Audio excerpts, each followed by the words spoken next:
వారంతో సమావేశానికి ఇచ్చేసినటువంటి party seculars అందరికీ నా ప్రత్యేక ధన్యవాదాలు. ఎలక్షన్స్ చక్కగా నిర్వహించుకున్నాం. ఎలక్షన్స్ అయినా మరుక్షణం ప్రజాహిత కార్యక్రమాల్లో చురుగ్గా పాల్పంచుకుంటున్నటువంటి ఏకైక పార్టీ రాష్ట్రీయ ప్రజా కాంగ్రెస్ పార్టీ. అన్ని రాజకీయ పార్టీలు రెస్ట్లోకి వెళ్ళిపోయింది. ఎలక్షన్స్ ముందు వాళ్ళు ప్రజల పక్షాన పనిచేయరు, ఎలక్షన్స్ తర్వాత పనిచేయరు. ఎలక్షన్స్ కౌంటింగ్ అయిన తర్వాత మరలా వస్తారు, వాళ్ళ యొక్క ఉనికిని చాటుకుంటారు. ఈరోజు రాష్ట్రీయ ప్రజా కాంగ్రెస్ పార్టీ సుదీర్ఘంగా చేస్తున్నటువంటి ఒక పోరాటం ఉంది. ఎందుకంటే పేదరికాన్ని నిర్మూలించాలి. ఈరోజు రాష్ట్రీయ ప్రజా కాంగ్రెస్ పార్టీ ఒకటే చెప్తుంది, ఈరోజు పేద వర్గాలు అంటరాని వాళ్ళు అనుకున్నటువంటి వాళ్ళందరికీ కూడా ఒక గొప్ప చరిత్ర ఉంది.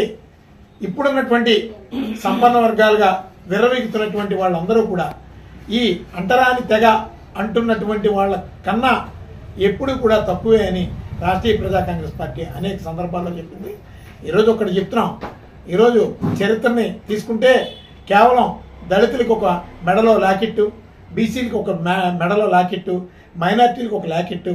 ఏంటంటే నువ్వు బీసీవి, ఎస్సీవి, అలాగే నువ్వు మైనార్టీవి అని కొన్ని లాకెట్లు వేశారు. వాస్తవానికి వాళ్ళకంటే గొప్ప వర్గాలు కావవి, గొప్ప చరిత్ర ఉన్నటువంటివి కాదు. మీ మెడల్లో వేసినటువంటి లాకెట్టే మిమ్మల్ని చిన్నవాళ్ళగా చూపిస్తుంది. ఈ లాకెట్ విలువ ఏంటంటే మీరు తీసి కింద పడేస్తే మీకంటే గొప్పవాడు ఎవడలేడు. ఇప్పుడున్నటువంటి కుల రిజర్వేషన్స్ ఏ జీవితాన్ని మారుస్తున్నాయన్నది ఎవరైనా చెప్పమనండి. ఏ కులానికి ఉన్నటువంటి రిజర్వేషన్ మూలంగా పేదరికం పోతుందా? పేదరికానికి ఒక రిజర్వేషన్ టోకెన్ తగిలించి ఈరోజు ఆ ముసుగులో వీళ్ళందరూ కూడా దోచుకుంటున్నారు. దీన్ని రాష్ట్రీయ ప్రజా కాంగ్రెస్ పార్టీ ఖచ్చితంగా మరో స్వాతంత్ర పోరాటం ద్వారా ఒక విద్యతో కలిగినటువంటి తిరుగుబాటుని, చైతన్యవంతమైనటువంటి తిరుగుబాటుని ప్రజల్లో తీసుకొస్తుంది. అదేవిధంగా నేను ఈరోజు చాలా ఒక విషయం చెప్తాం, బాధతో చెప్తాం. ఈరోజు అంబేద్కర్ గారు చాలా గొప్ప వ్యక్తి.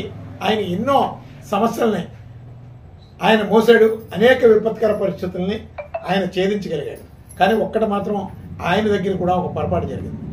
ఆ రోజు కులానికి రిజర్వేషన్ కాకుండా సంపదలో రిజర్వేషన్ కావాలి అని ఆ రోజు అంబేద్కర్ అడుగుంటే ఈ రోజు ఉన్నటువంటి పేద వర్గాలన్నీ ఈ ఎస్టీ, ఎస్సీ, బీసీ, మైనారిటీలు అని చెప్పుకుంటున్నటువంటి మెడల్లో బిళ్ళలు తగ్గించి తిరుగుతున్నటువంటి వాళ్ళందరూ కూడా ఈరోజు గొప్ప సంపన్నులే.